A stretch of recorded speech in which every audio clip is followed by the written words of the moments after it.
Años de desarrollo social en Uruguay. Una discusión muy breve sobre las funciones de la política social para tener claro cuando discutimos política social de qué estamos hablando. Algunos elementos que nos ayudan a entender algo un poco más vinculado, digamos, que meramente la política social, la idea de régimen de bienestar, que vamos a ver qué es.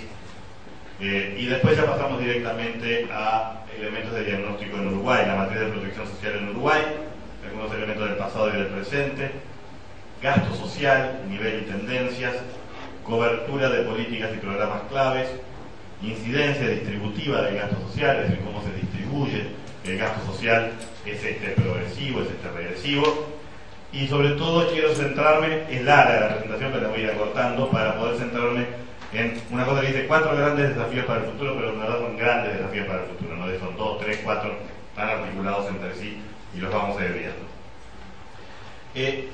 Una mirada rápida al desarrollo social. Lo primero a observar son datos que ustedes ya deben haber visto: la evolución de la pobreza y la tendencia probable que podemos tener de la evolución de la pobreza en los últimos años.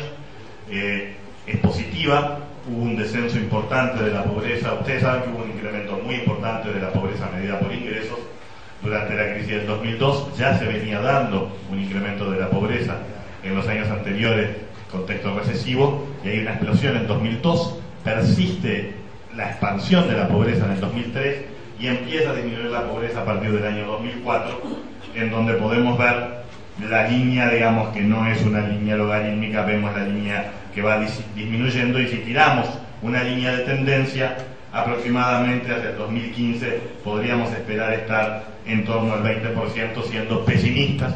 Siendo optimistas, y podemos serlo porque los últimos datos indican que se ha avanzado más, podríamos tirar una tendencia lineal que marcaría una caída más marcada de la pobreza, y la indigencia ubicándose ya por debajo o en torno al 1%.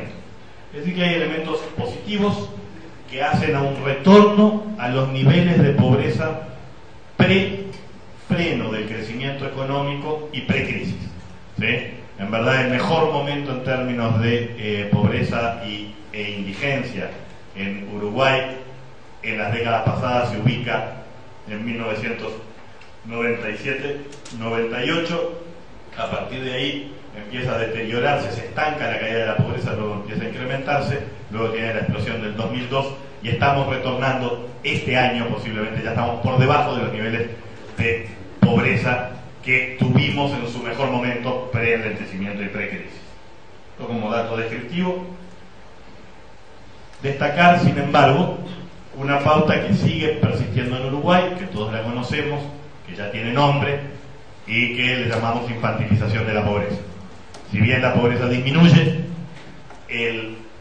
la presencia de la pobreza en las franjas etarias más jóvenes, en niños y adolescentes y jóvenes, es mucho más alta. Podemos ver que los niveles de pobreza totales están en 21% en el 2009, tomamos 2010 y 2011, menos que eso ya, pero en los menores de 6 años es 37,8, en los de 6 a 12 es 36,2 y en los de 13 a 17 es 31,5. Hay datos más recientes, pero esto es para marcar simplemente una estructura que no ha cambiado. Rescato una cosa sobre la que vamos a discutir un poquito después, o les voy a plantear un poco después. Habría indicios que en los últimos 4 años, por primera vez, la disminución de la pobreza infantil se ha dado a similar ritmo o a mayor ritmo que la disminución de la pobreza general.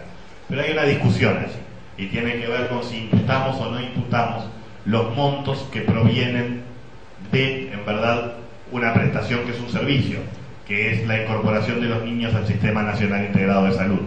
Si eso lo valorizamos, lo monetizamos y lo incorporamos dentro de nuestros cálculos de pobreza, entonces es muy claro que la infancia disminuye sus niveles de pobreza más rápido que lo que el resto de la población disminuiría sus niveles de pobreza, lo que sería una muy buena noticia. No pasaba antes, pero es verdad que tiene que ver con una prestación que no es una prestación monetaria, que estamos haciendo equivaler a una prestación monetaria, y allí hay una discusión larga que se puede dar.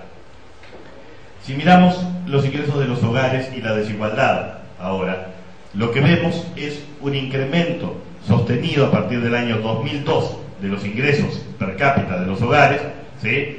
Partiendo de base 100 en 1981, es decir, asumiendo que teníamos un ingreso que le llamamos 100 en 1981, fuimos para arriba y para abajo mucho en este proceso de desarrollo entre el 81 y el 2008, y a partir del 2008-2009 ya estamos por encima de los niveles de ingreso real de los hogares que teníamos en 1981. Es verdad que si uno lo ve en una perspectiva temporal, es poco el avance que se ha producido en términos del ingreso real de los hogares.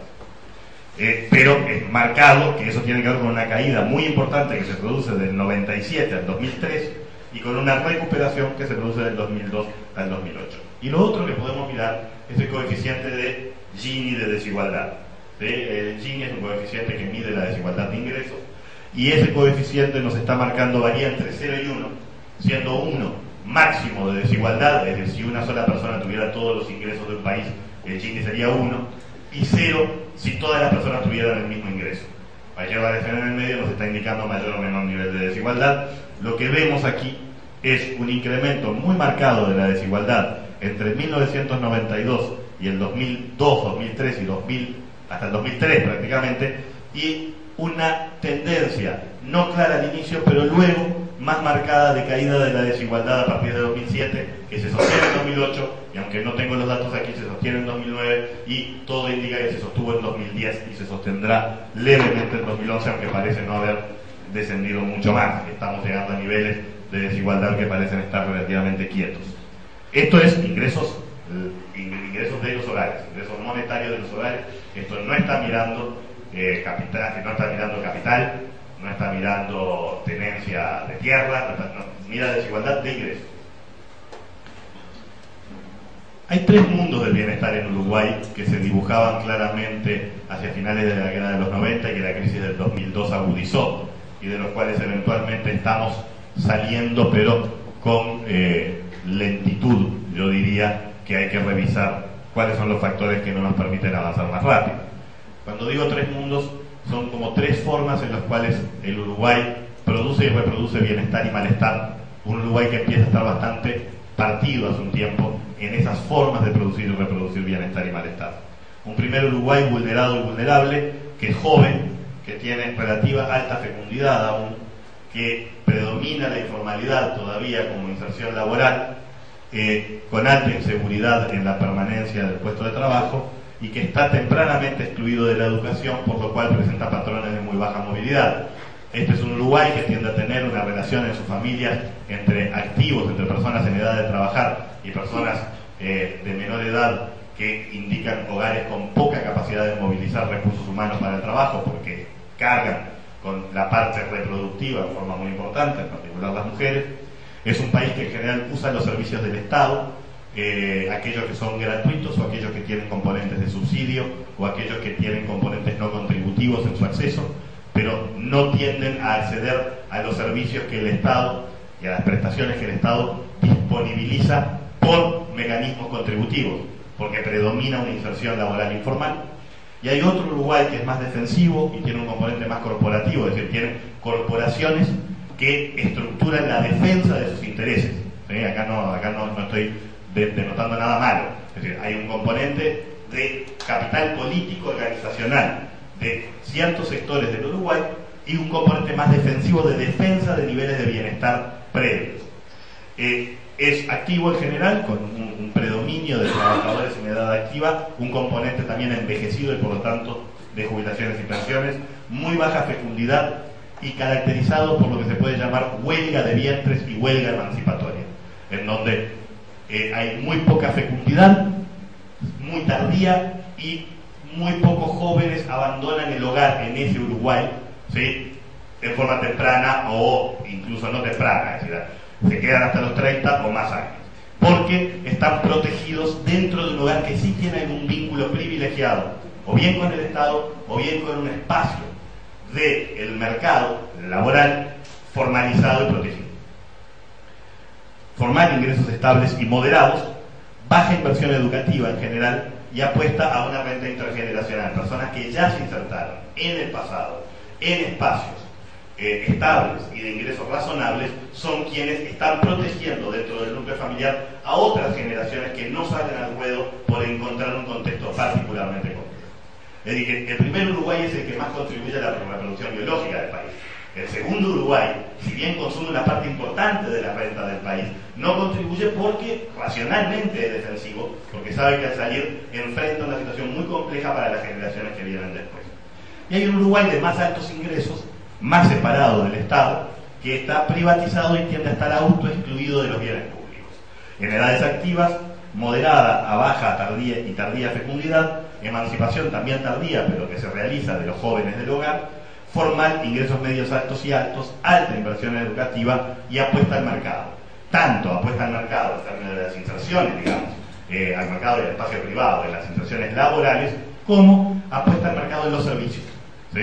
Un componente muy importante de servicios privados de salud, ¿sí? Un componente muy importante de servicios privados educativos y otros elementos que agregan, ¿verdad?, por la vía de compra en el mercado, desde aspectos que tienen que ver con seguridad ciudadana, etcétera, etcétera, pero una apuesta muy fuerte a prescindir de los bienes proporcionados por el Estado y a comprar en el mercado, ¿verdad?, esos bienes, esos seguros y esos aseguros.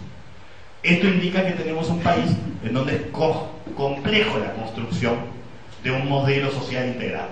¿Sí? Es decir, el desafío que tenemos por delante, que nos dejaron 20 años, los años 80 y buena parte de los 90, ¿sí?, es el desafío de un país que tiene la reproducción biológica concentrada en donde menos inversión en capital humano se produce, una apropiación importante de la renta que se genera en el país y que transita a través del Estado en sectores que más bien son defensivos, y un conjunto de población más dinámica, no tan envejecida, pero en donde está presente más bien una apuesta al mercado y una poca valoración de los bienes que puede proporcionar el Estado y de los bienes públicos en general. Como diagnóstico muy básico, con eso quiero quedarme para después volver a la discusión de la política social en Uruguay y ver un poco el tema de las funciones de la política social. La política social no debe ser pensada meramente como un instrumento redistributivo y distributivo. Eso lo es, sin duda, eso es parte de lo que es. La política social es un pacto distributivo inter e intrageneracional. ¿Sí? Es entre generaciones y al interior de las propias generaciones genera mecanismos redistributivos. ¿Sí? Procura la igualdad de resultados, de oportunidades y la promoción social. La política social también es una respuesta al riesgo social. ¿Sí? Todos atravesamos por situaciones de riesgo social que tienen que ver con la enfermedad, que tienen que ver con desempleo, que tienen que ver con la muerte de un cónyuge, etcétera, que tienen que ver con una situación de divorcio, donde se pierden ingresos. Esto genera riesgos sociales. Estos riesgos sociales uno genera aseguramientos frente a ellos. ¿Sí? Estos aseguramientos van desde el sistema de jubilaciones y pensiones al seguro de desempleo, seguros de enfermedad, etcétera. Pero la política social, que genera, o bien por la vía de obligar a los individuos a tomar estos seguros, subsidiar dichos aseguramientos y eventualmente a veces transferir directamente renta para que estos seguros operen, está generando la política social allí una cosa diferente a la redistribución o combinada con la redistribución, que es el aseguramiento. La política social es además la realización de derechos sociales y humanos. Hay un componente ciudadano y de discusión política detrás de cuáles son las cosas que el Estado tiene que dar y cuáles no. Cuáles son las cosas en donde la política social debe estar y qué otras deben ser dejadas libradas o bien al mercado o bien a las familias. ¿Sí? Esta es una discusión acerca de los límites de lo que consideramos derechos ciudadanos. ¿Sí? Durante mucho tiempo había cosas que asumíamos que no era necesario que el Estado diera, ¿sí?, o que la política pública prestara. Por ejemplo, hasta hace no mucho tiempo, el que el Estado universalizara la educación preinicial en 4 y 5 años no estaba dentro del tapete. Las familias que podían compraban en el mercado eso y después que cada uno se arreglara como pudiera. Eso cambió, hoy lo consideramos parte de nuestros derechos, además de que hay un componente de obligatoriedad. La discusión sobre el sistema de cuidados en la actualidad está discutiendo en parte eso también. Los cuidados asumíamos que los prestaban las familias y que si no, las familias lo compraban en el mercado. Hoy estamos discutiendo si eso no tiene un componente necesario de política pública. La política social también es inversión en materia de capital humano y eficiencia económica. La política social es política económica. Esto hay que entenderlo claramente, al igual que la política económica es política social. No es la discusión de que la política social tiene que considerar la política económica y la política económica tiene que considerar la política social. No. En verdad la política pública es siempre, tanto social como económica. Lo que pasa es que dibujamos y recortamos analíticamente a una parte que le llamamos específicamente política social. Pero la política social implica inversiones en materia de capital humano, es clave en materia de eficiencia económica del sistema agregado, y además piensen ustedes que en Uruguay, lo vamos a ver, prácticamente el 70% del gasto público es gasto social.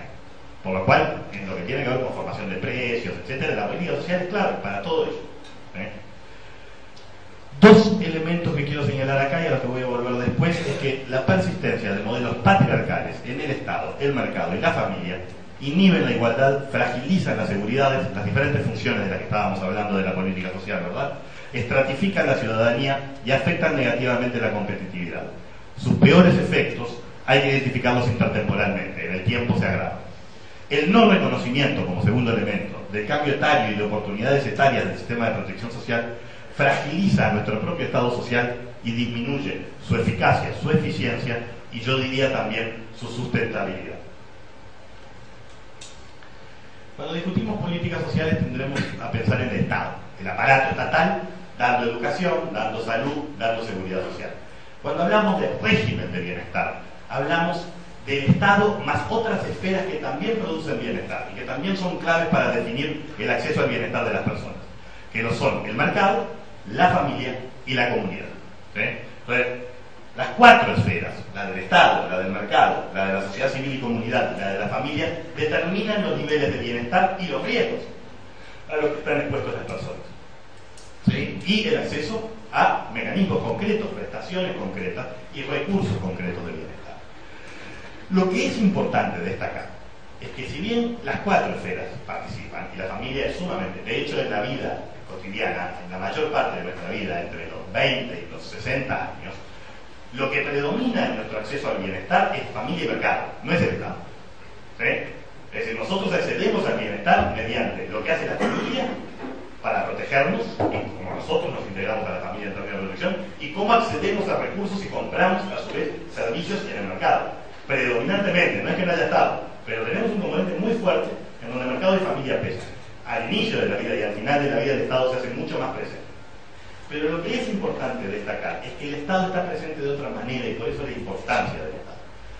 El Estado no solo genera prestaciones concretas, ¿sí? Y nos ofrece transferencias monetarias, nos ofrece servicios de salud, servicios educativos, etc. Y lo hace a lo largo de todo el ciclo de vida, aunque se concentre más en ciertas etapas del ciclo de vida.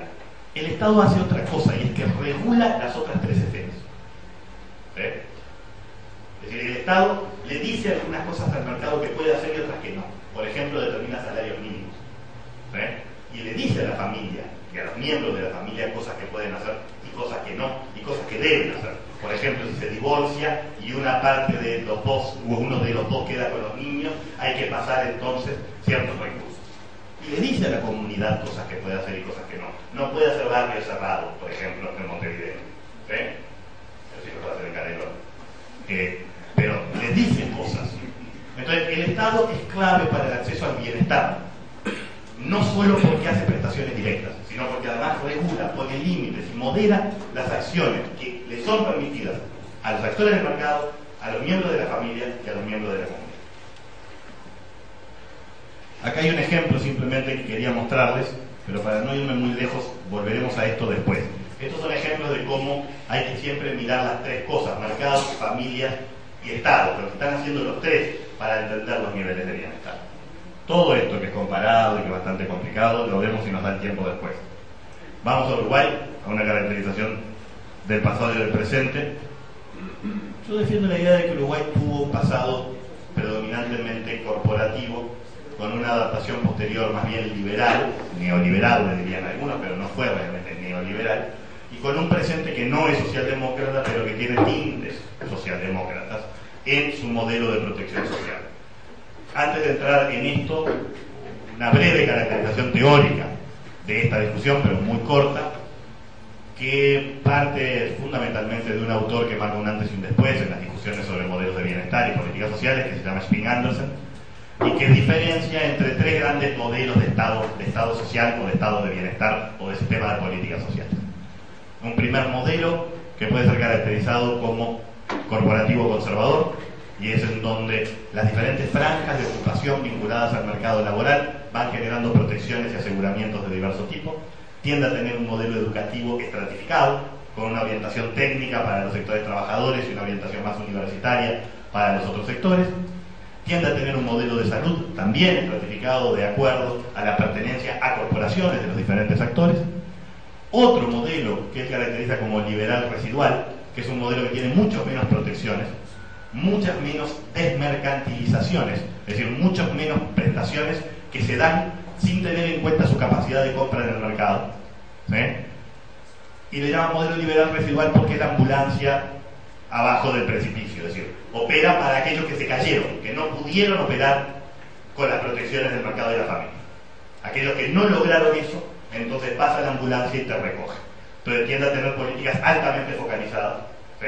Su modelo de política focalizada, no de políticas estratificadas pero universales. ¿Sí? Y un tercer modelo, que es el que se llama modelo socialdemócrata, que es el que se caracteriza por ser el más desmercantilizador y el más igualador. Los modelos corporativos conservadores son los de Europa continental, Francia, Alemania en menor medida, porque tiene componente socialdemócrata, y claramente el sur mediterráneo, España, Italia, Grecia. El modelo escandinavo es el socialdemócrata, es Suecia, Dinamarca, etc. Y el modelo liberal residual son los países anglosajones, en particular Estados Unidos como arquetipo del modelo liberal residual. Uruguay tuvo un pasado corporativo, si uno mira la cantidad de cajas que existían, ¿sí? Uno mira, bueno, los primeros jubilados fueron militares, después fueron maestras y maestros, después fueron los del Jockey Club, y no es por casualidad, que tenían capacidad corporativa de presión sobre los políticos, que les gustaban los pingos. Entonces la tercera caja es el jockey, y así vemos una sucesión de cajas que van generando medidas estratificadas, ¿verdad? También lo fue el sistema de salud, con formas estamentales, ¿verdad?, de asociación, y además un componente estatal para los que no podían asociarse y generar ayuda mutua.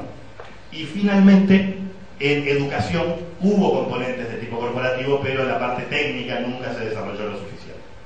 La adaptación que intentó hacer en Uruguay entre los 80 y los 90 es una tímida adaptación liberal. No tiene nada que ver con la de Chile, que es radical, privatiza la seguridad social de forma completa, no genera dos sistemas, ¿sí?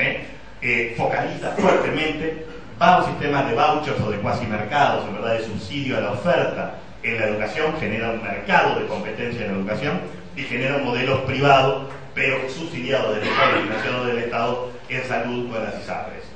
¿Sí? Ese modelo chileno liberal, que fue muy duro, en Uruguay es leve, pero hay un componente en la seguridad social, hay un componente de crecimiento de las políticas de corte focalizadas, pero esas políticas focalizadas, vamos a ver que en Uruguay tienen algunas otras características. Y finalmente la pregunta es si estamos en un presente socialdemócrata, es decir, un gobierno de izquierda que va por su segundo periodo, si ha podido construir lo que es, dentro de lo que son los capitalismos, el modelo más cercano a su matriz ideológica, a su carácter ideológico, que sería el modelo socialdemócrata. Bueno, yo creo que la respuesta claramente a eso es: se han dado avances en ese sentido, pero a veces hay muchos elementos contradictorios e inconsistentes en ese avance, hay que ver cómo se pueden fortalecer. Gasto social, nivel y tendencias. Veamos algunos de esos elementos. El gasto público social per cápita de Uruguay, miremoslo en América Latina, es de los más altos de la región. Luego de Argentina es de hecho el más alto, ¿sí? Le sigue Cuba y le sigue Brasil. Si a Brasil le agregamos el gasto de las municipalidades, en verdad Brasil aumenta bastante el gasto y se pone bastante cercano a Uruguay. Pero esto es el gasto per cápita, gasto por habitante. Aproximadamente unos $1.700 por año, por habitante, gastamos en términos sociales en Uruguay, de acuerdo a los cálculos de la CEPAL. Los cálculos del MIDES ajustan y calculan mejor eso, esto como hay que hacerlo comparado, siempre tiene algunos ajustes, pero gruesamente nos permite ver en la comparación dónde estamos parados. En términos de gasto público social, la evolución real del gasto público social muestra un deterioro en términos de millones de pesos constantes, estos son datos del MIDES, de la Dirección Nacional de Evaluación y Monitoreo, y una tasa de crecimiento real de ese gasto público social que recién se empieza a recuperar hacia 2005, 2006 y 2007 en forma muy importante. En su evolución como porcentaje del Producto Bruto Interno, el gasto público social evoluciona también en forma, digamos, elástica y tal vez demasiado procíclica respecto a la crisis, en donde en 2002 se da el pico, pero luego empieza a caer y paga el costo en 2003 y 2004 para empezar a recuperar a partir del 2005. Y el gasto público social su evolución como porcentaje del gasto público total también presenta un punto de caída mínimo en el 2003, llega a menos del 60% y vuelve a estar arriba del 70% de todo el gasto del Estado, el gasto público social. Este gasto público social incluye educación, vivienda, salud, seguridad social y otros gastos sociales. No en todos los países es tan alto, pero la prioridad fiscal del gasto en Uruguay ha sido siempre muy importante. Aspectos de cobertura de políticas y programas claves, algunos elementos para reflexionar.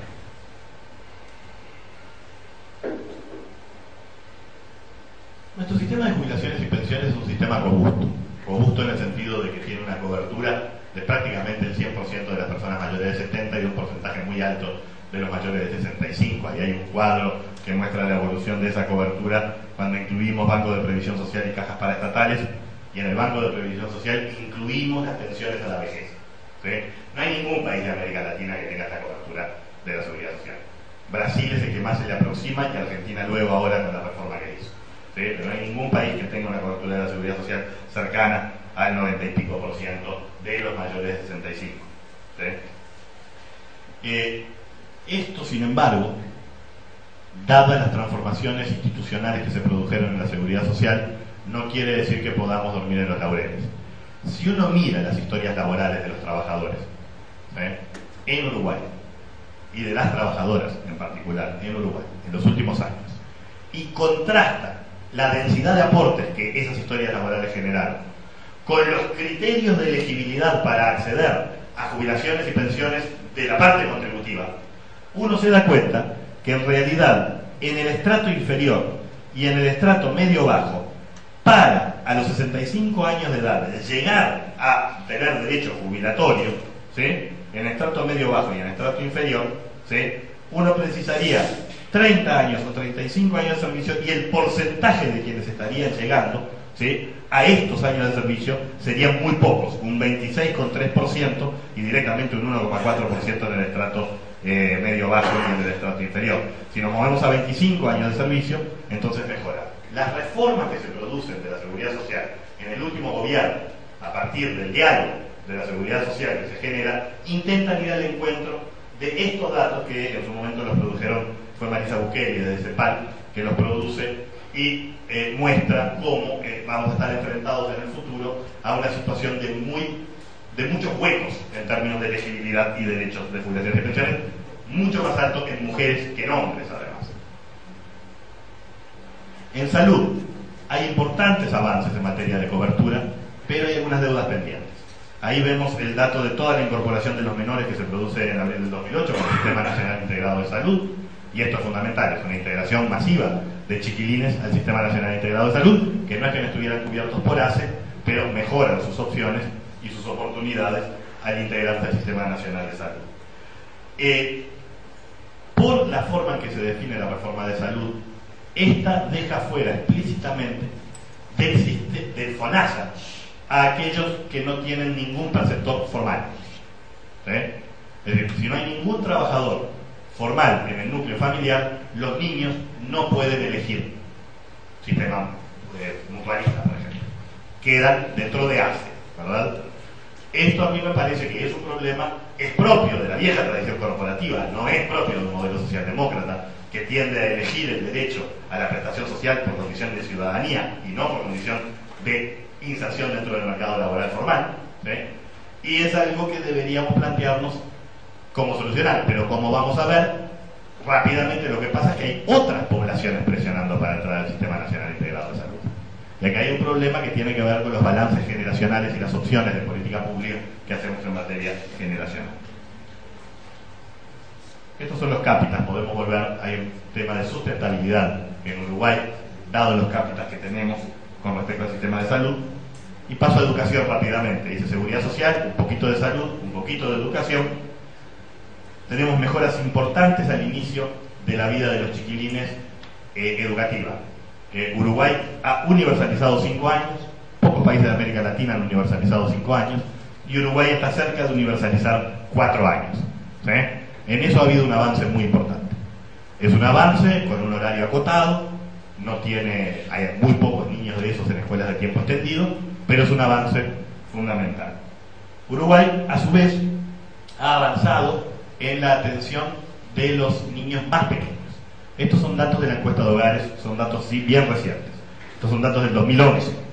A mí me parece ahora, Chicho, me imagino que sobre esto se detendrá también, para el tema de infancia.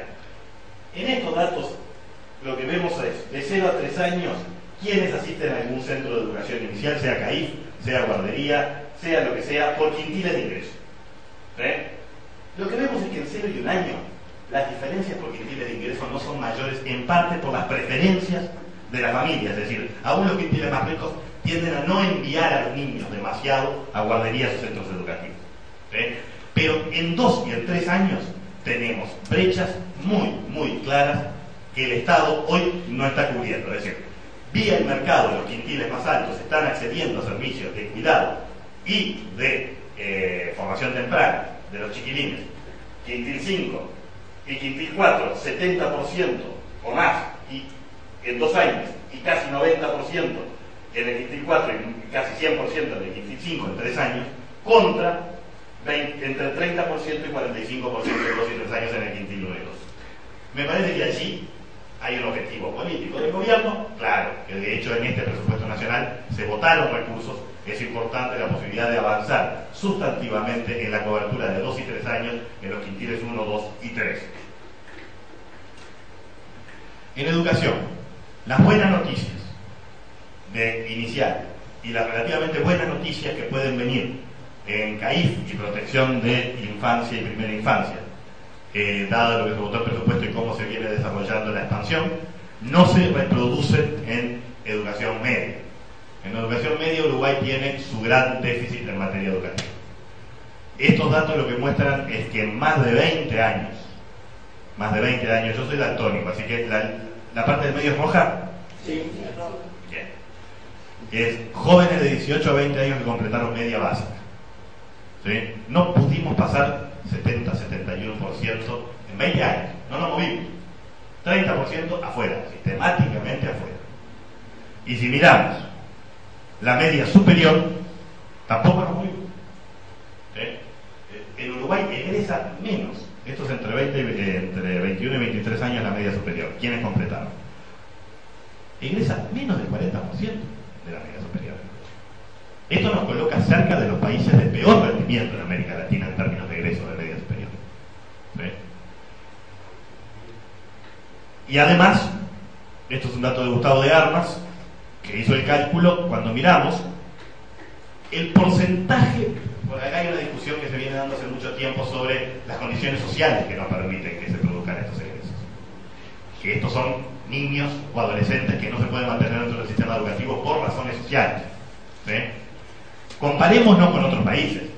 En Argentina, la población pobre egresa en un 42% de la media superior, mientras que la no pobre en Uruguay, egresa en 31%. El sistema en Argentina, y Argentina es menos que Chile, de hecho. ¿Sí? 36, ¿no?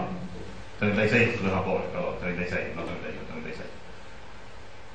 Chile es aún superior. Es decir, Argentina retiene a más adolescentes y jóvenes pobres en el sistema educativo y los hace egresar que Uruguay hace con los no pobres. Con las personas que no están en situación de pobreza.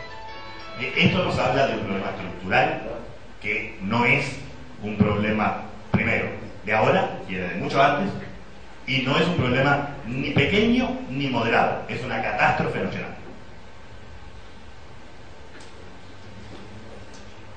Otras políticas que no he tocado y que tienen que ver con asignaciones familiares, que tienen que ver con lo que fue el PANES en su momento, que tienen que ver con la tarjeta alimentaria, etcétera, son importantes, son políticas típicamente focalizadas, de la tradición focalizada, pero muestran un dato importante que quiero ver si se puede ver acá. A ver, no lo tengo. Lo que vemos cuando miramos la participación de los beneficios sociales en el ingreso de los deciles más pobres es, de 1998 al 2007-2008, un incremento muy importante de los beneficios sociales. En el decil 1, es decir, en el 10% más pobre y en el 10% siguiente al 10% más pobre. Teníamos aproximadamente, lo pueden ver por la inversa, el porcentaje que representaba el ingreso del trabajo en estos dos primeros deciles era el 60% en 1998 y en el 2007 es el 40%. Y esto no es porque estén ganando menos dinero por ingresos laborales los sectores de menores ingresos, es porque a eso se le ha sumado de forma importante prestaciones sociales. En asignaciones familiares podemos ver parte de la explicación. Hay una mejora de cobertura y de monto.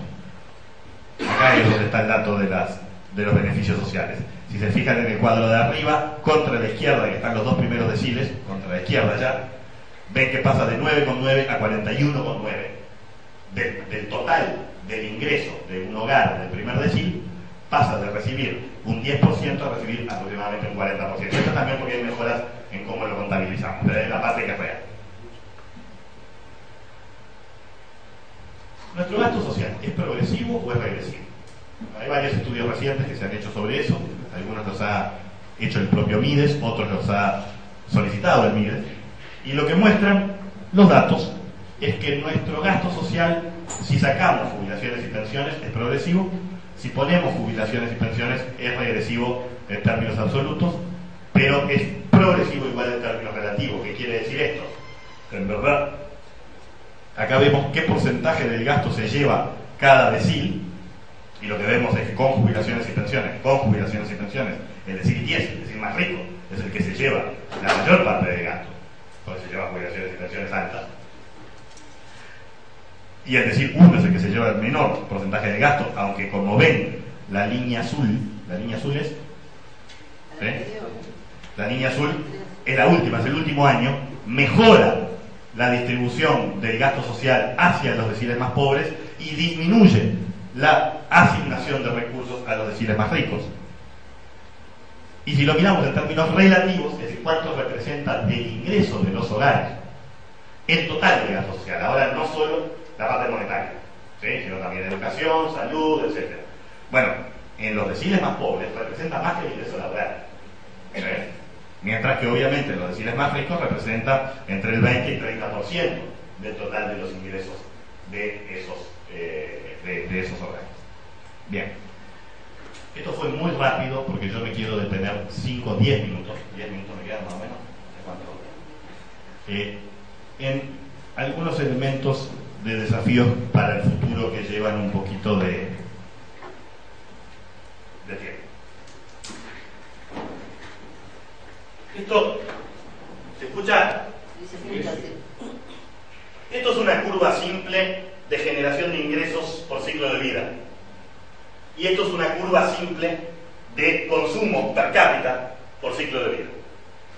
Las personas no generan ingresos hasta los 13, 14 años, algunos sí, pero la mayoría no. Empiezan a generar ingresos en los 40 y pico, llegan al máximo de generación de ingresos, luego eso decae y hacia el final de la vida dejan de generar ingresos nuevamente. Y consumen, ¿verdad?, a lo largo de su vida de esta manera, más o menos. En los países más avanzados, esta parte se va para arriba, así, muy alta, porque son los gastos en salud al final de la vida que suben muchísimo. Pero en el promedio los países consumen así. Esto indica una cosa clara, sí. Esto es superavitario. En estas etapas de la vida la gente genera más ingresos que lo que consume. Y en esta etapa de la vida, y en esta, la gente consume más de lo que genera, de ingresos. ¿De acuerdo? Por lo tanto, lo que hace el Estado, y a eso le llamamos en buena medida políticas sociales, es cobra impuestos acá y transfiere para acá y para acá. ¿Cómo? Con transferencias monetarias y con servicios. Eso es lo que hace el Estado. Saca de la parte superavitaria y lleva para los costados. Lo hacen también las propias familias. Los padres le dan de comer a sus hijos. Y muchos adultos activos tienen a sus adultos mayores en el hogar y también les transfieren renta. ¿Ven? Entonces, lo que tenemos es una situación que todas las sociedades tienen, en donde solo se puede vivir con la parte superavitaria transfiriendo para acá e intertemporalmente hay que hacer eso sustentable. Eso tiene que ser sustentable. La tercera forma en la que Estas personas viven, en particular los que están acá, es con ahorro. Ahorran acá y se lo llevan para acá. ¿Sí? Hay tres formas. O el Estado le saca lo que están produciendo y transfiere, o las familias transfieren, o las personas ahorran y se lo llevan con ellos. ¿Sí?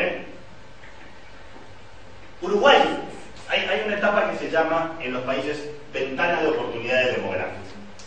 La ventana de oportunidades demográficas en un país es cuando ese país ya bajó la mortalidad, bajó la fecundidad, entonces tiene menos niños, está generando muchos adultos porque sobreviven a la niñez y todavía no tiene adultos mayores. En ese momento tiene la mejor tasa de dependencia demográfica, que quiere decir es el momento en el cual hay una mayor cantidad de personas en edad activa por persona, niño, o adulto mayor en edad pasiva. ¿Sí? Bien, Uruguay está terminando su ventana de oportunidades demográficas. ¿Sí? Uruguay está moviéndose a la etapa en la cual empieza a aumentar moderadamente la tasa de dependencia y lo hace liderada ya no por la cantidad de niños, 47.000 nacen y no van a nacer muchos más por año, ¿sí? No liderada porque las cohortes que ingresan a la mayoría de edad son más numerosas que las cohortes que nacen. ¿Se entiende? Bien. Esto genera tensiones fiscales y económicas para el país, inevitablemente. Porque es mentira que Uruguay hace tiempo que está en el problema fiscal del adulto mayor. Lo tiene. Es un sistema de jubilaciones poderoso, robusto, etc. Consume muchos recursos. Pero en verdad, Uruguay está en este momento en el mejor momento de su tasa de dependencia. Es decir, estos son los últimos años de la más baja tasa de dependencia demográfica que vamos a tener. De aquí en más, va para arriba. ¿Sí? Entonces, ¿qué hacemos? ¿Cómo hacemos para enfrentar esto? Hay 3 o 4 formas para hacerlo. Uno es aumentar la productividad. Que esto sea más los mismos, pero más productivos. ¿Sí? Lo otro es aumentar la cantidad de gente que está acá. Y lo otro es aumentar el rango de vida en el que la gente genera ingresos. O bien haciendo trabajar a los niños, o bien haciendo trabajar a los adultos mayores. No estoy diciendo que sea bueno, estoy diciendo que son las 3 opciones que uno tiene.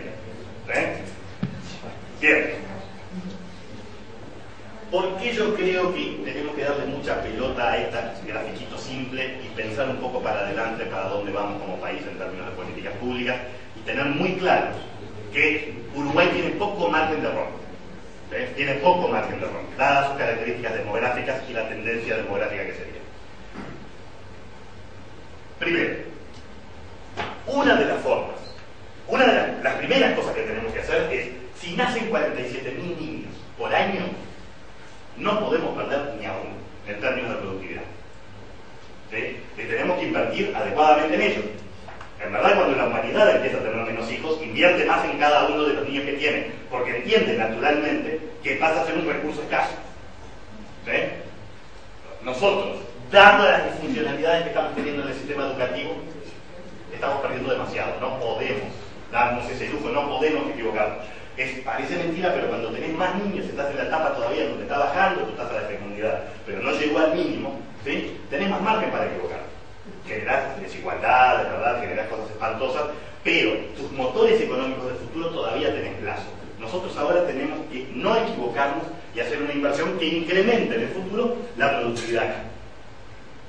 Segundo, tenemos que incrementar la productividad de los que están hoy ya acá. ¿Sí? Y ahí vemos en la etapa de transición a la vida adulta de los jóvenes y en la ausencia de políticas activas de empleo propias de los modelos socialdemócratas, un hueco grande. Uruguay tiene el INEFOP hoy, pero todavía está dando los primeros pasos para montar un sistema de políticas activas de empleo. Es clave montar un sistema de políticas activas de empleo para mejorar la productividad de quienes están aquí en un contexto de cambio tecnológico. Lo tercero que yo creo que hay que hacer es incrementar la gente que estando en edad activa no está generando ingresos. ¿Sí? Y esos son predominantemente las mujeres. ¿Por qué? Porque están trabajando, pero lo están haciendo en forma no remunerada. No pueden trabajar todas las horas que trabajan en forma no remunerada y además trabajar en forma remunerada. Entonces, el sistema de cuidados no es un tema social simpático. El sistema de cuidados es la forma en que se dieron los estados socialdemócratas para liberar la mano de obra femenina en un contexto de fin de la ventana de oportunidades demográficas. Entonces, es parte de lo que tenemos que hacer. Y ello implica la generación y colectivización de una parte de estos cuidados. Hay un triple bono ahí. Hay un triple bono que generamos para llevárnoslo para el futuro. El primero es un bono inmediato. Incorporación potencial, obviamente depende de los mercados laborales, de la mujer al mercado laboral como generadora de ingresos. Lo segundo es un bono de incremento de servicios dentro de la economía, es decir, una economía de servicios aparece vinculada al tema de los cuidados. Y lo tercero es una mayor inversión acá, ¿sí? Porque parte de lo que uno va a hacer cuando monta el sistema de cuidados es generar sistemas de cuidados en primera infancia. Me detengo solo en esto. Así es como financia en promedio Europa, Japón y Estados Unidos el consumo de un chiquilín en promedio de 15 años, creo. El 45% viene vía servicios y transferencias monetarias del Estado. El 51% proviene de lo que la familia tiene en su arte. Y un 4% del trabajo, de los propios chiquilines. ¿Sí? ¿Cómo es en América Latina y Uruguay es igual? El gobierno es 21, la familia 73 y el trabajo es 6. Eso quiere decir, básicamente, que al inicio de la vida, los estados latinoamericanos y Uruguay también no tienen músculo distributivo. Porque solo si tenés plata de gobierno podés asignarla diferente que lo que te tocó en suerte cayendo en tal o cual familia. ¿Se entiende? Pero nos falta músculo distributivo en América Latina. Y nos falta músculo distributivo al inicio de la vida. No nos falta tanto músculo distributivo al final, en pensiones y jubilaciones. Ahí es más parecido a la estructura europea. ¿Sí? Pero en infancia no es que consuman menos los niños necesariamente, pero consumen mucho más desigualmente, porque no hay músculo distributivo del Estado. Entonces, la discusión de nuevo sobre cuidados, la discusión sobre inversión en cierta etapa de la vida, la discusión sobre liberación de mano de obra femenina, todo esto va también a fortalecer la capacidad del músculo distributivo del Estado al inicio de la vida de los chiquititos. Y el último bono que nos da es un bono de igualdad.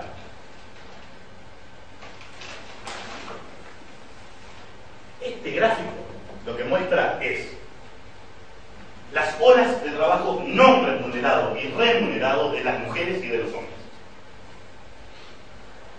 En promedio los hombres trabajan entre 5 y 7 horas sin importar el quintil, ¿sí? Más o menos parejo, un poquito más arriba, un poco más abajo. Esto trabajan por plata, les pagan en el mercado laboral. Y trabajan poco menos de 2 horas también parejito, no se mueven, se pican la línea, ¿sí? En forma no remunerada, en tarea de hogar, ¿sí? Los hombres. Las mujeres, ¿ven la curva de las mujeres de qué color es esto? La curva naranja, ven que no es paralela como la curva de los hombres. ¿Por qué?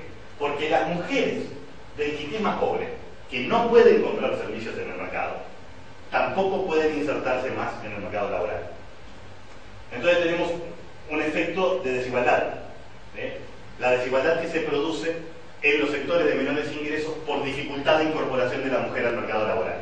Cosa que en los sectores más altos, quintil 4 y quintil 5, el costo de oportunidad funciona y el pagar un servicio doméstico o el pagar mecanismos que cubran eso, vía escuelas de tiempo extendido, etc., funciona y me da a cambio la posibilidad de inserción más plena. La mujer sigue estando discriminada en el quintil 4 y 5, pero más plena en el mercado laboral. Entonces, el tercer bono, el primero tiene que ver con la infancia, el segundo tiene que ver con la incorporación en general de la mujer al mercado laboral, y el tercero, que menciono, tiene que ver con un bono de igualdad para el futuro. Si nosotros permitimos que sea el mercado y las familias las que asignen cómo se resuelve el problema del trabajo remunerado y no remunerado, entre géneros y entre clases sociales, perdemos una oportunidad histórica para dar un salto en materia de igualdad. ¿Sí? Entonces, no estamos hablando de nuevo, y yo vuelvo a insistir, muchas veces cuando aparece la discusión de cuidados y se habla del sistema nacional integrado de cuidados, yo le saco un poco el culo a la jeringa y digo, no es eso, es el tema de repensar nuestra matriz de protección social teniendo en cuenta el tema del trabajo socialmente necesario, ¿sí? Para la producción y reproducción que el Uruguay hoy tiene por delante y que va a tener en el futuro. Entonces, para cerrar, Creo que los problemas que el Uruguay hoy enfrenta de seguir avanzando en el combate a la desigualdad y los problemas que puede enfrentar en el futuro de sustentabilidad de su materia de protección social requieren de su transformación. Y en esa transformación tenemos que tener algunos cortes muy claros. El desafío etario e intergeneracional y el desafío de género. La transformación de un modelo de protección social que tuvo componentes corporativos, algo liberal, y avanzó tímidamente hacia componentes socialdemócratas, a un componente más claramente socialdemócrata, de políticas de tipo no contributiva, que amplían un poco más allá de la focalización y llegan a los sectores medios, que utilizan plenamente la capacidad de la mujer como generadora de ingresos y no meramente como trabajadora del hogar no remunerada, y con una fuerte inversión en infancia, en donde tenemos que pensar que es casi una política de cercanía y de seguimiento cuerpo a cuerpo. Cada niño que nace tiene que tener un componente, por nosotros mismos, de inversión muy importante a futuro. En sociedades muy desiguales, como la uruguaya, como la más igualitaria de América Latina, que somos muy desiguales, si uno no hace eso con los niños, ¿sí?, que es donde se concentra, además, una parte importante de la pobreza, lo que va a tener es subinversión, inversión por debajo de lo necesario en muchos niños, y de hecho sobreinversión en otros, ¿sí?, que puede hasta no ser necesaria, porque la propia estructura de la desigualdad lo lleva. Entonces, está llamado el Estado a cumplir un rol fundamental y a meter un músculo distributivo en las primeras edades. Y por último, tenemos que solucionar el problema de la educación media. No podemos continuar ni siquiera 10 años más con este problema. Para solucionarlo creo que hay que pensar por fuera, afuera de la caja, y no centrarnos en el tema de la finalización del bachillerato, ¿sí? Tenemos que agregar entre 2 y 4 años promedio de estudio en los próximos 10 años en múltiples modalidades, múltiples, vía bachillerato, vía pasantías en empresas, vía capacitación técnico-profesional. Hay múltiples modalidades. Después de los 16 y 17 años, los chiquilines pueden salir por múltiples áreas. Tenemos que generar un sistema de políticas activas de empleo, de transición a la vida adulta y de apoyo a la transición a la vida adulta de los jóvenes, que de nuevo, la inversión que queremos hacer en los niños, en cada uno de los 47.000 que nacen, la podamos acompañar después en el tiempo para la inserción plena en el mercado laboral. Yo me quedo por aquí.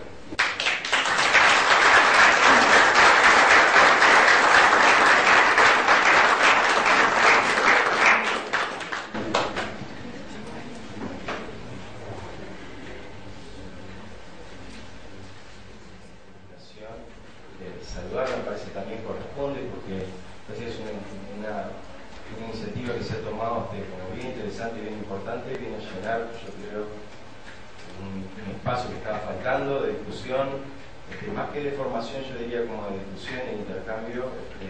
Varios de los compañeros y compañeras que estamos acá estamos en muchos de los casos haciendo política de gobierno, y me parece que bueno, tener esta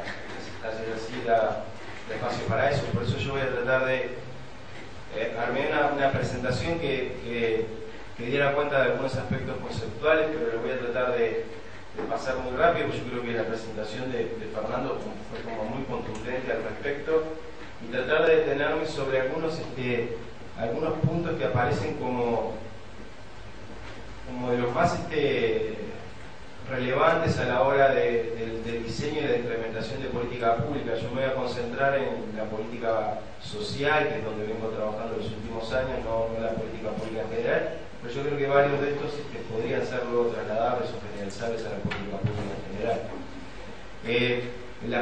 El primer cuadrito de allí da cuenta de lo que entendemos.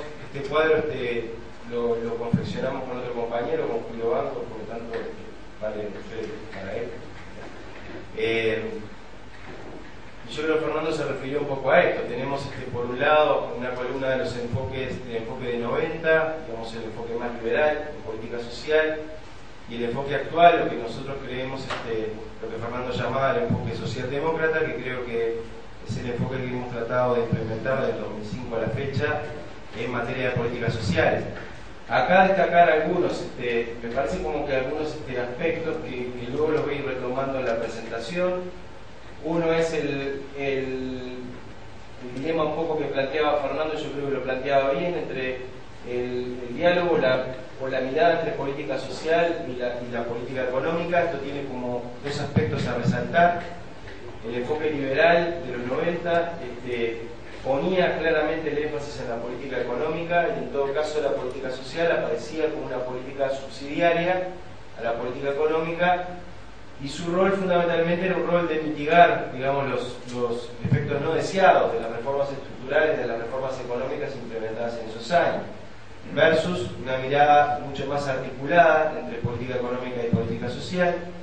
Creo que Fernando lo planteaba muy bien. O sea, en realidad la diferencia entre política económica y política social muchas veces es una diferencia de corte más analítico. En realidad la política es una sola y hay una mutua interdependencia entre ambas. Es así como nosotros estamos concibiendo desde el gobierno la implementación de la política social y su vínculo con la política económica. El otro aspecto que me interesa destacar desde lo conceptual, que lo voy a tratar de retomar más adelante, es el papel del Estado. El papel del Estado en los años 90, o sea, el enfoque liberal claramente no podría resumirlo, quizás de forma demasiado exagerada. El Estado deserta de la política social, hace una transferencia clara, una apuesta clara a que el tema se resuelva en el mercado. En el mejor de los casos podía generar alguna condición para que esto sucediera. Sin embargo, en el enfoque actual, el enfoque desde el 2005 del Frente Amplio, es que el Estado retoma su rol rector en las políticas sociales. Esto tiene que ver, y acá me interesa hacer una distinción, o sea, cuando hablamos de políticas sociales podemos estar pensando en simultáneo en la macropolítica social y en las políticas más meso, ¿no? Más, uno tendería a pensar en proyectos y programas, digamos. Yo creo que este enfoque conceptual vale para ambos. Cuando estamos pensando en ambas cosas, en la macropolítica social, un ejemplo de ello bien podría ser el plan de equidad, o quizás su máxima expresión, que es la matriz de protección y bienestar social, o programas específicos o políticas específicas. En ambos casos el Estado vuelve a asumir su rol de rector de política social, y esto no significa que tiene una actitud monopólica. Puede implementar y hacer política social con otros actores, con organizaciones de la sociedad civil y el propio mercado. El otro aspecto que me parece que es resaltable del enfoque más conceptual es voy a retomar después el tema de la focalización, pero el tema de la fragmentación institucional de las políticas sociales. Y acá hay me parece que hay una cuestión como bien distinta entre los dos enfoques, ¿no? El primero es, del enfoque de los 90, la fragmentación era una causa de la ineficiencia y la ineficacia de las acciones, y por lo tanto la fragmentación daba lugares a programas focalizados, que a su vez esos programas focalizados eran los que tenían aparentemente una mayor, concebido como que eran más eficientes y más eficaces para mitigar justamente las consecuencias de la política económica. Sin embargo, el enfoque del gobierno del 2005 en adelante, la focalización es entendida ahora como un recurso metodológico. Esto tiene que ver con una mirada de la fragmentación como consecuencia de una ausencia de estrategia general de desarrollo social, y los programas focalizados tienen que necesariamente estar incluidos tener una estrategia de desarrollo social implica que la fragmentación es entendida ahora, o la focalización en realidad va a ser entendida como un recurso para la inclusión en las políticas más de corte universal. Digamos, ya no vamos a tener programas, no vamos a mirar la focalización como una mitigación de consecuencias no deseadas, sino la focalización es entendida como irle al encuentro, salirle al encuentro de algunos problemas que las políticas, sobre algunas poblaciones que las políticas universales no logran dar respuesta. Algunos de esos programas focalizados tienen que ver con alguna de la matriz o la estructura de riesgo que presentaba Fernando, sobre todo en educación, y hemos tenido, digamos, suerte variada al respecto. Esta nueva concepción de la política, me gustaría tocar algunos aspectos como para colocar, me parece a mí que requieren bastante discusión política, y sobre los cuales me parece que como fuerza política todavía no tenemos arribado a consenso. De hecho, me parece que muchas veces estamos haciendo política teniendo como miradas diferentes, y eso yo creo que genera algunos ruidos o algunos problemas en la implementación de las mismas. Ahí traté de listar 4, digamos, 5, me parece que muy importante. Primero, el aparente dilema entre focalización y universalización, al cual me acabo de referir recién. Tener políticas, y en particular políticas sociales universales, no implica necesariamente excluir la focalización como un recurso adecuado. Si pensamos en la educación y miramos los números que recién nos planteó Fernando, está claro que algo tenemos que hacer con la población que debería estar en la educación media, sea esta básica o superior, y no lo está. Estamos teniendo problemas. O sea, claramente la política general, la política educativa estructural, no está dando, tiene agujeros, ese colador tiene agujeros demasiado grandes y se está cayendo gente. O sea, esta población se divide en tercios, digamos, ¿no? El 100% culmina el ciclo primario, de eso se nos cae un tercio cuando la culminación del ciclo básico, y se nos cae otros 33 puntos porcentuales para la culminación de la educación media. O sea, esa es la magnitud del problema que tenemos y la persistencia. En 20 años no cambiamos demasiado los números. ¿Qué es lo que hemos intentado hacer en esto en los últimos años? Fueron, y sobre todo desde el MIDES, en el MIDES decimos, bueno, ¿cuál es el rol que tenemos para jugar? El rol que tenemos para jugar es tratar de que en la educación estén aquellos que deberían estar y no lo están, generando programas básicamente de inclusión educativa. Esos programas de inclusión educativa los venimos implementando desde básicamente desde el año 2008, cuando una vez que se aprueba el plan de equidad y comienzan a generarse recursos. Con esto no estoy generando, digamos, una suerte de excusa para no tener, no ver movimientos en los números que presentaba Fernando, que casualidad terminaban en 2008. Pero lo que quiero decir es que, a ver, en este caso estos programas de inclusión educativa sí tienen un carácter focalizado, claramente, buscan a los adolescentes y las adolescentes que deberían estar en la educación y no lo están, generan una estrategia diferente y más atractiva. Hay varios de ellos, pues si da tiempo podría comentar algunos. De hecho, se siguen generando programas de ese tipo. Recientemente, en este periodo de gobierno, hemos generado 2, en particular uno, que se va a lanzar próximamente, como ya empieza este verano, que es el tránsito entre primaria y secundaria. Parte de esos 33 puntos porcentuales se pierden en el primer año. Ahí tenemos la probabilidad de que un adolescente que haya ingresado a educación media culmine el ciclo básico habiendo culminado primer año de ciclo básico es mucho mayor que cuando termina primaria e ingresa. O sea, el primer año es clave y el pasaje entre primaria y secundaria es donde tenemos uno de los mayores problemas. Para eso generamos un programa de tránsito entre primaria y secundaria. Digo generamos porque lo hicimos conjuntamente con la NET, que sale o trata de salir al encuentro de este tema. Pero volviendo a la focalización, de hecho entonces, la focalización es tratar de que los gurises que no están en la educación estén en la educación y que la educación luego tenga la capacidad de retenerlo. Esto tiene por detrás este supuesto, que la educación debería tener la capacidad de retenerlo. Este supuesto no es un supuesto, digamos, que surja en forma lógica, porque muchos de los adolescentes pasaron por la educación y cayeron de la educación social. En realidad la pregunta que tenemos instalada es, ¿estos programas de inclusión educativa no son una puerta de vaivén? O sea, los tenemos en primer año y en realidad en segundo año vuelven a caer. Bueno, parte de eso tenemos evidencia con las evaluaciones, efectivamente nos pasa eso. Logramos reinsertarlos en la educación formal y luego se nos caen bastantes de ellos. Pero lo importante acá, quería algunos datos, digamos, sobre la cuestión misma de estos programas, pero lo importante es entender la focalización como un recurso hacia la universalización. Distinto sería generar un programa al costado de la educación y que allí de alguna manera terminen un ciclo educativo. Yo entiendo que tenemos que, como decía Fernando, tenemos una apuesta fuerte en que la población acumule años de educación formal. Hay bastante evidencia sobre los retornos esperados de una persona. Cuanto más años de educación formal acumula, los retornos futuros por su empleo, incluso por la calidad de empleo al cual pueden acceder, son mayores que si no los culminan. ¿Sí? Y claramente además esto es así terminando ciclos completos, o sea, no acumulando años simples, sino terminando el ciclo básico y terminando el ciclo de educación superior. O sea, no hay diferencias en ingresos esperados entre cuarto y quinto de liceo. Lo hay entre tener educación media superior terminada o no tenerlo. Esa es la diferencia. Tenemos que acumular años. Eso yo lo comparto. Ahora, me parece que cualquier estrategia es buena.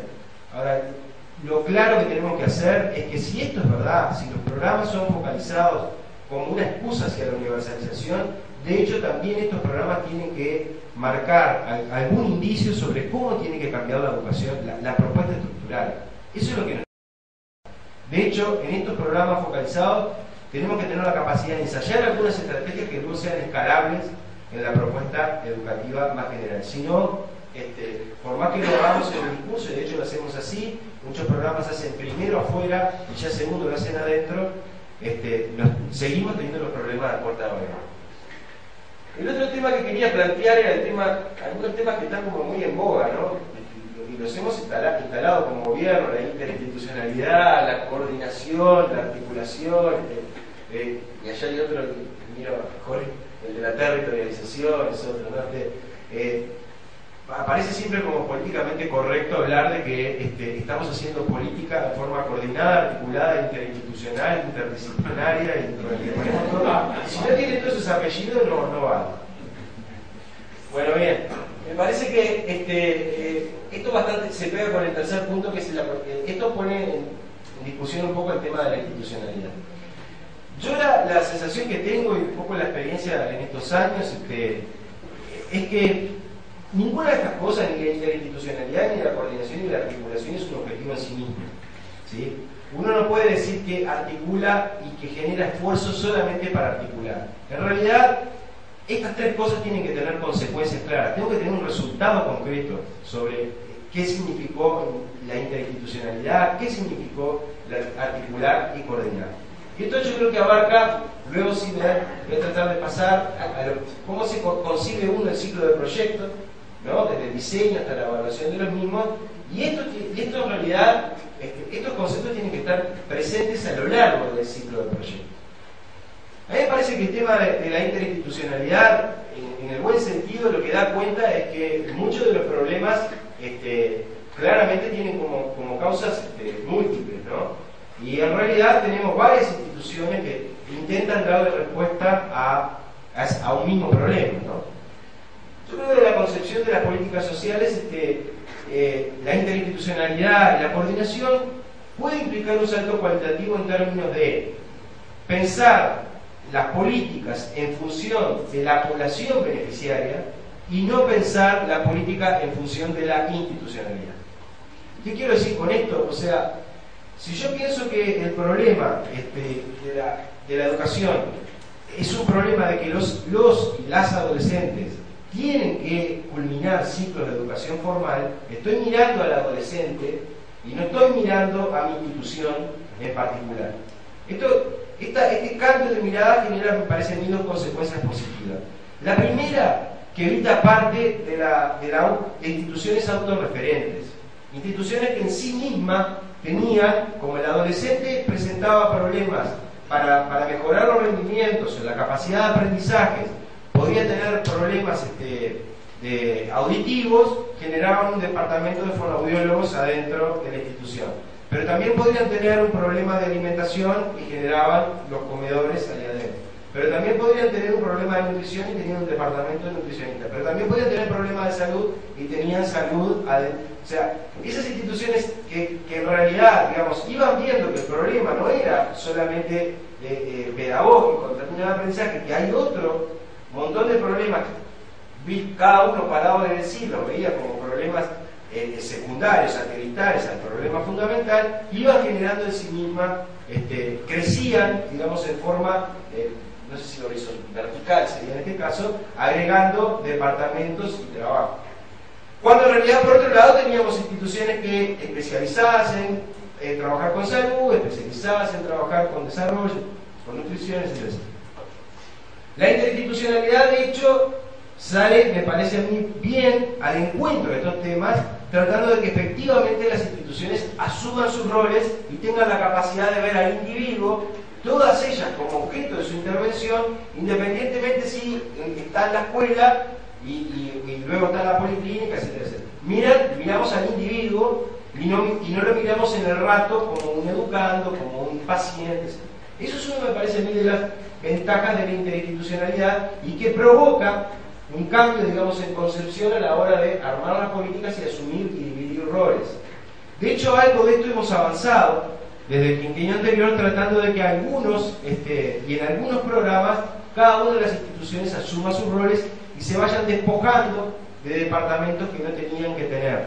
Obviamente que queda bastante por avanzar. Seguimos, me parece a mí, teniendo varias instituciones con integración horizontal y en realidad me parece que a medida que avanzamos en interinstitucionalidad va apareciendo con bastante más fuerza la necesidad de despojarse de esto y que pasen a la atención a donde debe estar, porque además de todo en términos de gestión tenemos problemas en términos de calificaciones solicitadas para cada uno. Podemos tener, llegamos a, voy a poner un ejemplo concreto, o sea, primaria tiene fonoaudiólogos y ACE tiene fonoaudiólogos.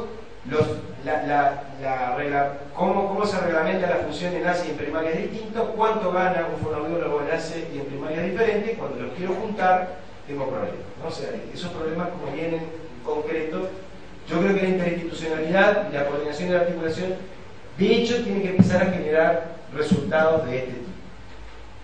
Ahora bien, tenemos que plagar, y este es el segundo tema, plagarnos de interinstitucionalidad, etcétera, etcétera. Yo creo que no es una fórmula, digamos, aplicable todo y para todo, digamos. Yo creo que en otros casos estamos careciendo de institucionalidades claras, ¿no? Y voy a mencionar uno, por ejemplo, que es en primera infancia, que señalaba recién Fernando. En primera infancia, y tomando exclusivamente en primera infancia los centros de atención a la primera infancia, o sea, visto como desde una política de cuidado, los cuidados fuera del hogar, ¿no? No tomemos la parte de cuidados dentro del hogar. De hecho tenemos, efectivamente tenemos buenas noticias, claramente en 4 y en 5 años hemos tenido un avance espectacular. La obligatoriedad ahora está desde los 4 años, o sea, y en eso Uruguay está bastante despegado. O sea, tuvimos la capacidad en el quinquenio pasado de universalizar y generar la obligatoriedad en 4 años.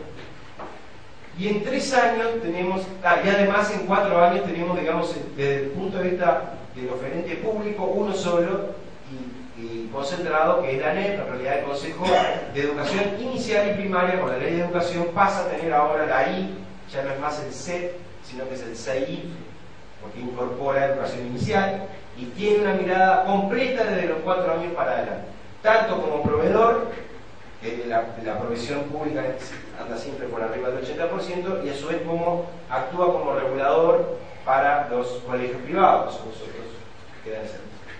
En 3 años, una cosa que señalaba Fernando, yo creo que tiene razón, si bien tenemos las diferencias por criterios que plantea Fernando, de hecho en el total de la población estamos casi en el 70%.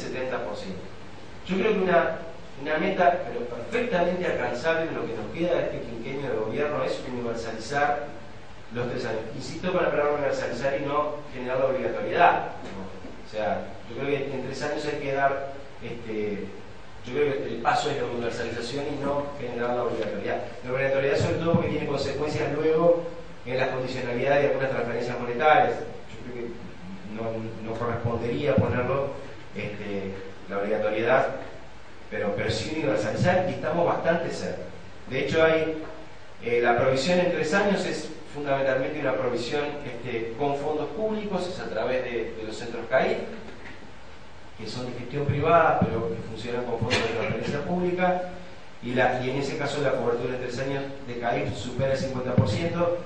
CAI hoy tiene aproximadamente 350 centros en todo el país, y en el quinquenio tiene un mínimo de expansión de 100 centros, además de otras modificaciones, pero con 100 centros nuevos yo estoy casi seguro que podemos universalizar en 3 años, y eso nos permitiría tener condiciones mejoradas sobre los puntos que señalaba Fernando para primera infancia. Yo agregué un dato en lo de primera infancia, en el 2005 habían 52.000 nacimientos, o sea, no hace tanto tiempo atrás que teníamos 52.000 nacimientos. Hoy tenemos un 10% menos que hace 5 o 6 años atrás. O sea, y el 47 lo tenemos en 2009, 2010, en 2002. O sea, El 47 vino como para quedarse, pero hasta hace muy poco teníamos 52.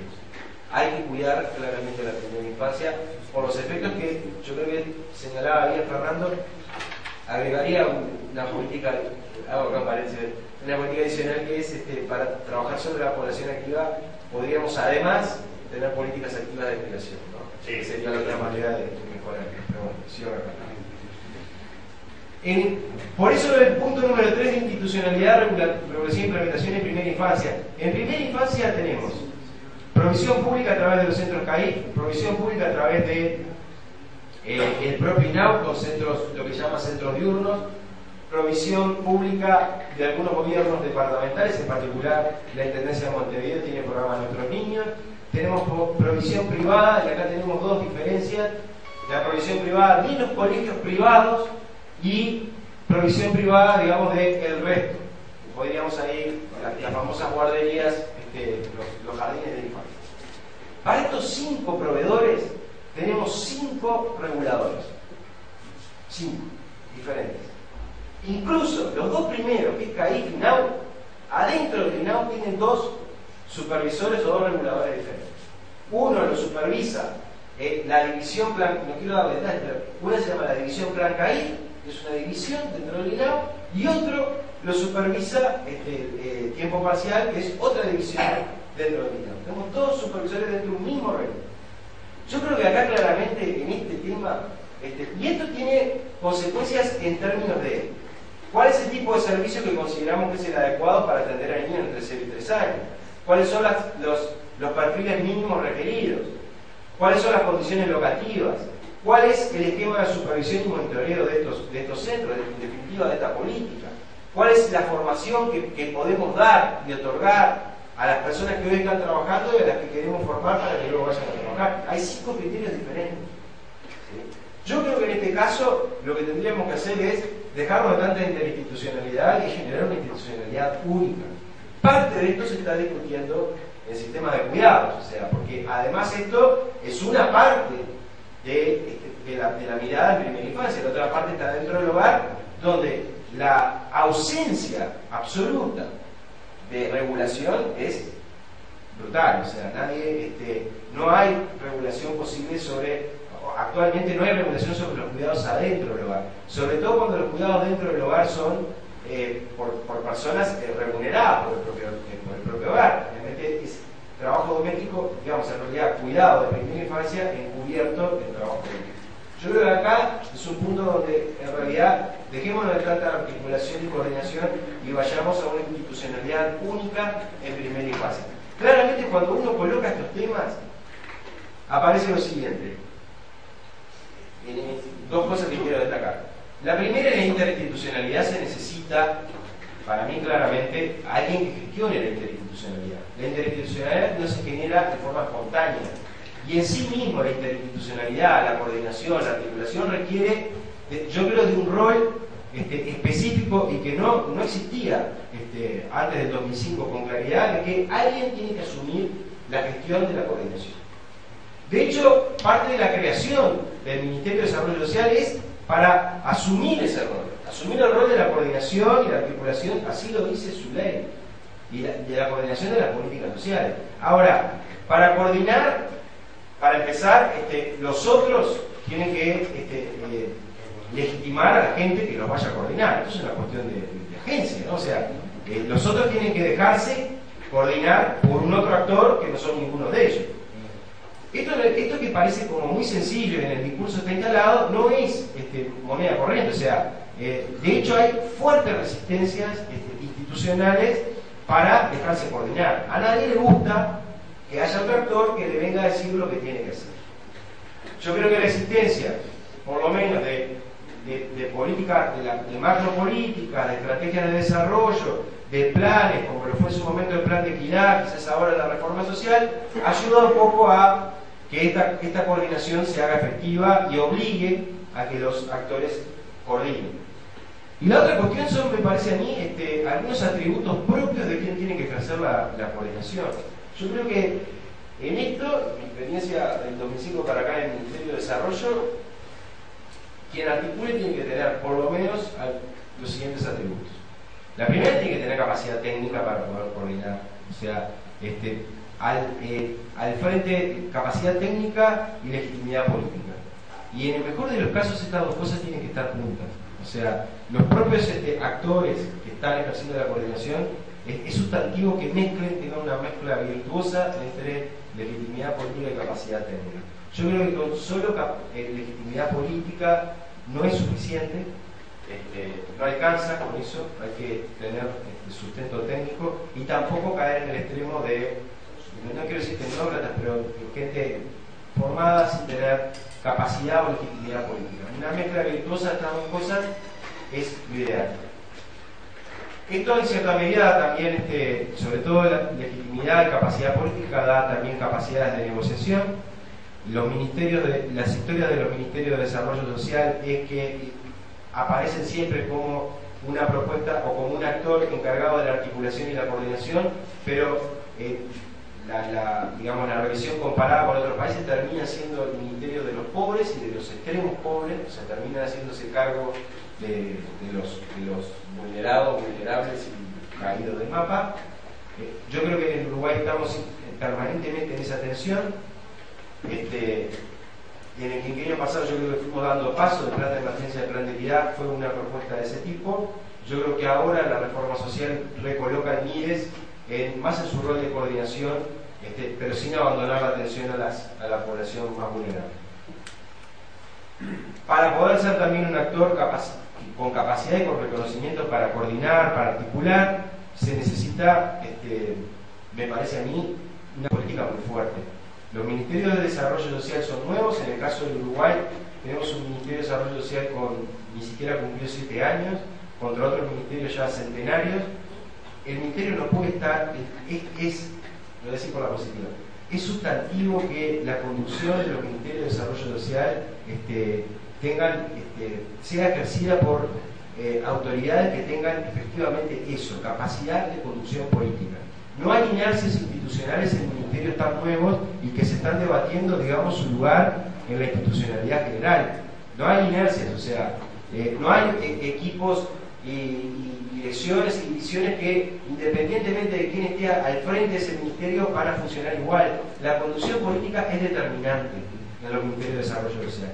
Yo creo que en la corta historia de estos casi 7 años, tenemos ejemplos de conducciones fuertes y conducciones muy débiles, construcción, capacidad de coordinar y no capacidad de coordinar. En estos 7 años de experiencia de MIDES, yo creo que son demostrativos de eso.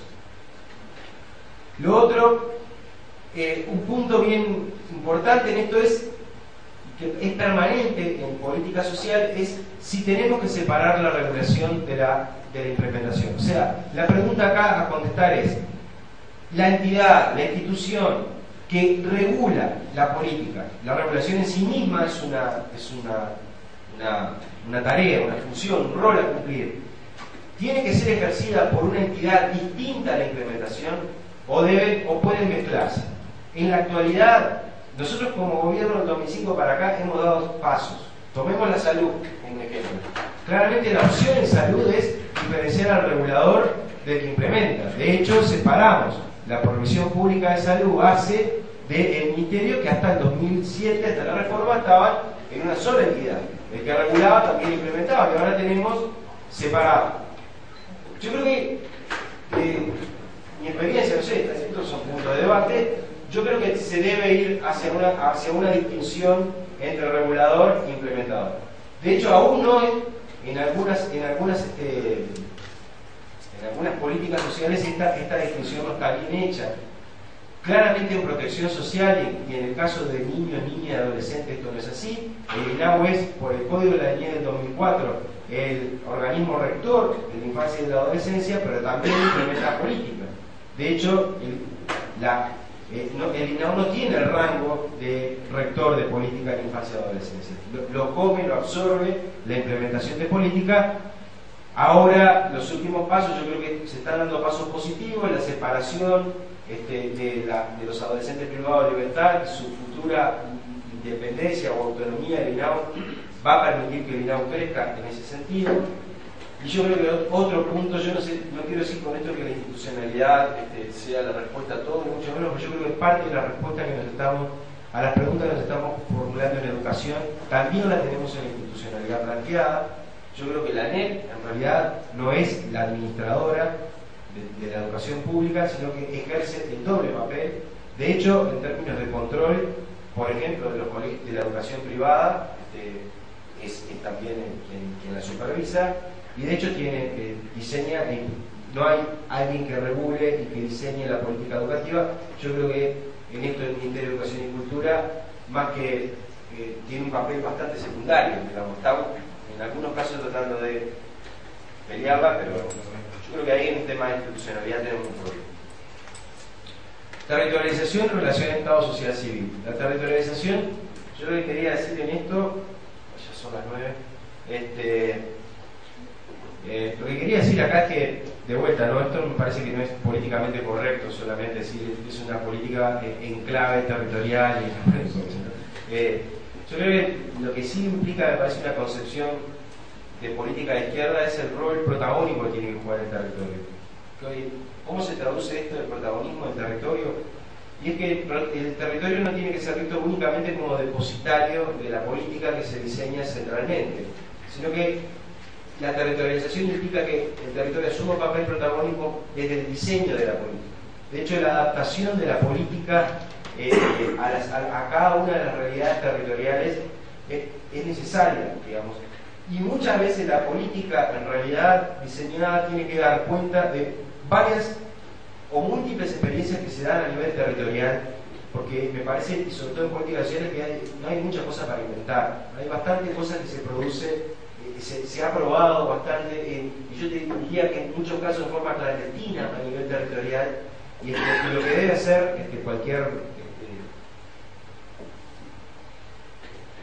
hacedor de política es tomar en cuenta esto, ¿no? Yo les mencionaba hace un rato un programa que se lanzó, que es el de tránsito educativo, y de hecho la experiencia de tránsito entre educación primaria y educación secundaria, nosotros desde mi familia levantamos 18 experiencias que se venían haciendo a nivel territorial, y muchas veces maestros, maestras, directores, profesores lo hacían a pesar de la institucionalidad, digamos, hacían experiencias de este tipo, y este programa entendemos nosotros que toma bastante o bebe bastante estas experiencias a nivel territorial. Esta me parece a mí es una de las maneras de lo que yo quiero decir, cómo el territorio tiene que protagonizar la política social.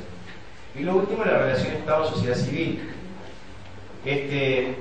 La relación entre Estado y sociedad civil es un tema que no está laudado a nivel de gobierno, y yo creo que tampoco está demasiado discutido a nivel de la fuerza política. Creo mañana o esta semana hay un simposio sobre relación Estado-sociedad civil en la Intendencia, pero parece que esto es uno de los puntos sobre los cuales hay que trabajar bastante.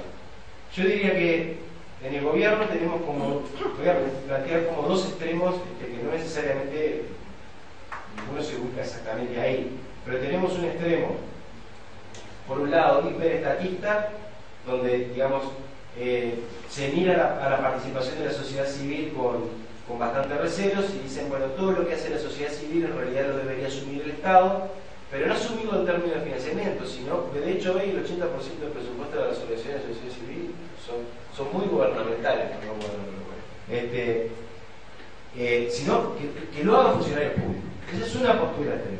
La otra postura extrema es la sociedad civil sigue siendo quizás un poquito más liberal, y en realidad lo que debe hacer el Estado es tercerizar lo que hace por las organizaciones de la sociedad civil.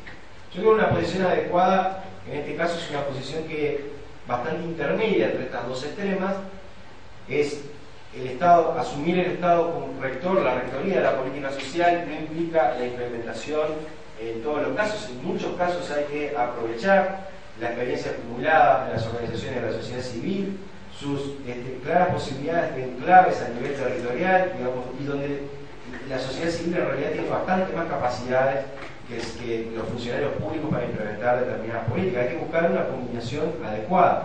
Ahora, lo que tiene que hacer el Estado, lo que tiene que hacer, me parece, cada una de las instituciones es proponer un proyecto, acordar ese proyecto con las organizaciones, y que es algo bastante distinto decir, yo quiero promover la participación juvenil y tengo para pasar 100.000 pesos por mes a la organización. Y ahí aparecen 24.